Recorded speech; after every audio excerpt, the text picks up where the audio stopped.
Shiva Sutras. I'm going to continue from where I left off. In this video, we're going to talk about what is possible within the yogi.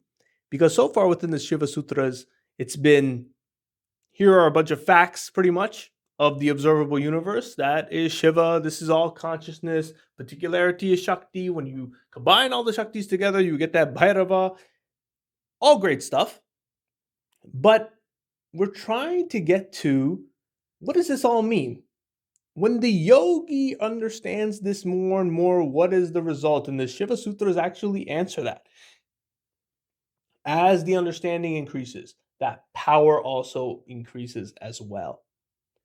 And we're going to get into all that, what that means. Very exciting stuff. As one becomes more concentrated, as one becomes more understanding of the principles that all is one, such power is available to the individual that truly understands these principles. Oh, awesome. It's just so cool. And hopefully, when we attain that Shakti, we're able to use it to uplift ourselves, our own lives, and the lives of those around us. Increase that dharma within this society. And but in order to understand that fully, we do need to understand the process of how this universe manifests in the tattvas of the mental operation. How does this mind and the rest of the world interact with one another? And when we understand that process, we can actually then learn how to manipulate that process, to further manipulate the consciousness to then reach to fearless action as to who we truly are and to uplift that dharma. So, with that said, let's get to that process. Let's understand that the factory of information that we constantly receive and process. In the tattvas of the mental operation, tattvas 14 through 16, buddhi, ahamkara, and manas. Prakriti differentiates into antakarana, indriyas, and bhutas. Antakarana means the inner instrument, the psychic apparatus of the individual. It consists of the tattvas buddhi, ahamkara, and manas. So essentially, we have three tattvas all up in the brain, all up in the mind. In the concept of the mind, not necessarily the biological squishy mind in the physical sense, but in that concept, in that reality-like section of what is within the universe, all within the mind. How does this universe come about as the process within that antakarana? Number one, the buddhi is the ascertaining intelligence. The objects that are reflected in the buddhi are of two kinds.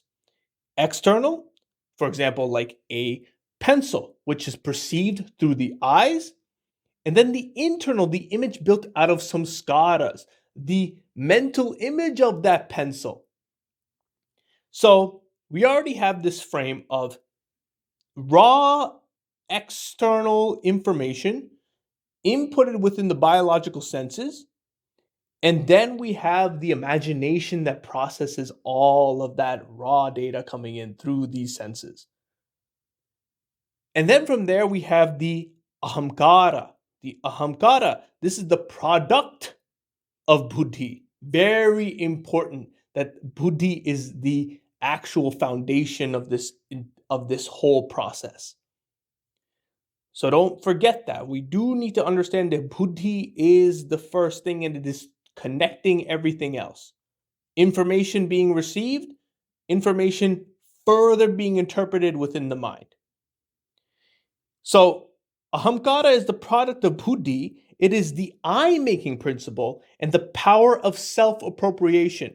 Very important to understand that the I-making principle, the self, the ego in this case, is just like any other object. The pencil example, we're getting raw information in through the five senses. Who you are in terms of ego, you're constantly informed of, oh, what does this skin color mean? What does this type of hair mean?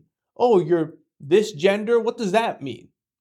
All these different, oh, you're part of this country, these are the flags, this is the color, this is what we do on this day on Sunday. all this different external information getting imposed onto this biological mind, onto the mind. And then that is processed within the mind. And that is the samskara, that the impression has been made internally from an external world. And that is the ego. The ego is just another object, just like all these other objects. So important to understand. Ahamkara is no different than an apple, is no different than a pencil, is no different than a car, no different than anything that we see before us. So important. Now, the manas, it is the product of ahamkara. It cooperates with the senses in building up perceptions, and by itself, it builds images and concepts. The relationship between the ahamkara and buddhi, more information being received, when an already established ego is made, that is what is manas. Manas is completely relational in terms of how these tattvas are organized. So buddhi, raw information, ahamkara, ego, and then from there, manas, the relationship between the ego and receiving more information. Fantastic. Now that we understand these things, we can move on into the sutras themselves. Shiva Sutra number 14. Drishyam Saridam. All objective phenomena, outer or inner, are like his own body. To say everything is actually one, it's not just a cute phrase to say for social points. To the yogi that understands that everything is one, looks at their own body and says that, yes, this is no different than all of this creation. This is a phenomenon that is this consciousness. And just as things disappear and just as things get created, this body as well gets destroyed and gets created again and again. That level of detachment and that level of understanding can actually do what phenomena does. And you can create within the body, you can destroy within the body. That's what this is leading to. Just as everything else appears and disappears, the person that understands this principle within themselves, with the accumulation of that shakti, can create and destroy what they wish within this body, what they don't like, what they like, with absolute concentration. Shiva Sutra number 15. Hridaye chittasam gatad drishyasva padarshanam. When the mind is united to the core of consciousness, every observable phenomenon and even the void appear as a form of consciousness. When the programmer understands more code, they're able to manipulate the virtual world more and more. In the same way, when the yogi understands consciousness more and more, when they're able to see the particularity within the universe all as one, but able to see the units within that consciousness, they're able to manipulate that consciousness more and more. We're getting into the real power of the yogi when they understand universal principles, when they understand Shiva in truth. This is what is possible. This is the basis of Tantra. This is the basis of mantra. All puja and all havan, when the person understands the consciousness, they're able to take particularity and use it just as a programmer using code for their video game. Shiva Sutra number 16. Suddha tattva sandhana va apaso shakti. Or by constant awareness of the pure principle, Paramashiva, he becomes like one in whom the binding power existing in the limited self is absent. That or there is very interesting to me. It's like saying to the previous sutra, like, you can either understand all the particularity within the universe, and because you see all that particularity, you're able to play around a bit, or look behind all that particularity to that ultimate liberation, that which is completely unbound by all this particularity. And That order, that choice there within the individual, that is Shiva himself expressing in all sorts of different ways. That wants that experience of the person that is attaining liberation and that person that is wants to play around with this creation. None of it is wrong. All of it is Shiva exploring and learning about himself. This consciousness is learning and enjoying that Leela that is himself. Lord Shiva having fun. Shiva Sutra number 18. Lokananda Samadhi Sukham. The delight that the yogi feels in abiding in his nature as the knower in respect of both subject and object in the world is his delight of samadhi. The word samadhi in this context does not mean absorption or trance. It means maintaining continuous awareness of knowership. I'm going to go further with what this book is trying to say in this note, and that samadhi is actually unwavering, unmoving confidence in the singular principle that all is one. That's that samadhi. When it is unmoved, unshaken, unbridled, complete confidence. You're sitting there, and no matter what is happening, no matter all that is going on, it's not just when you're meditating. It's not when you're in your corner and the lights are dark and you're doing your diya and you're there and you're focusing. No, samadhi can be achieved 24/7 as long as that principle is there, and it is absolutely true. The person that does not understand these principles, we're not talking about the person that just says these things and then acts a completely different way when the situation gets out of hand. No, no, no. Always on that unwavering principle, the spiritual backbone of that person does not bend for nobody.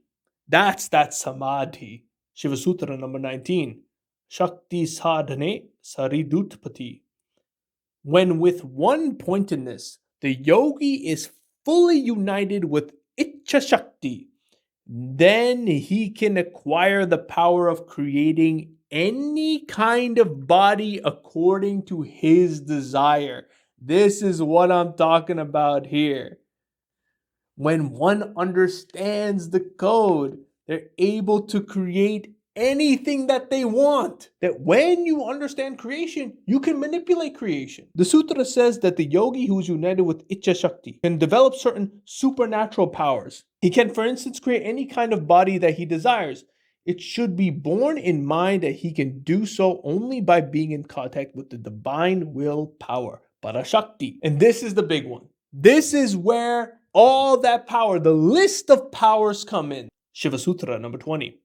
Bhuta sadhane, bhuta pritaktva, visvasamkhata. The other supernatural powers of the yogi are the power of joining or putting together elements or parts in all existence, or synthetic power, the power of separating elements of existence, analytical power, and 3, the power of bringing together everything removed by space and time. This is the absolute, these are the siddhis. This is where the yogi fully understands that when everything is one, they have control of all internal ability, all subjective reality, all information, internal and external, becomes controlled. The will of the individual becomes no separate than the body-mind complex. And when that happens, you are unstoppable.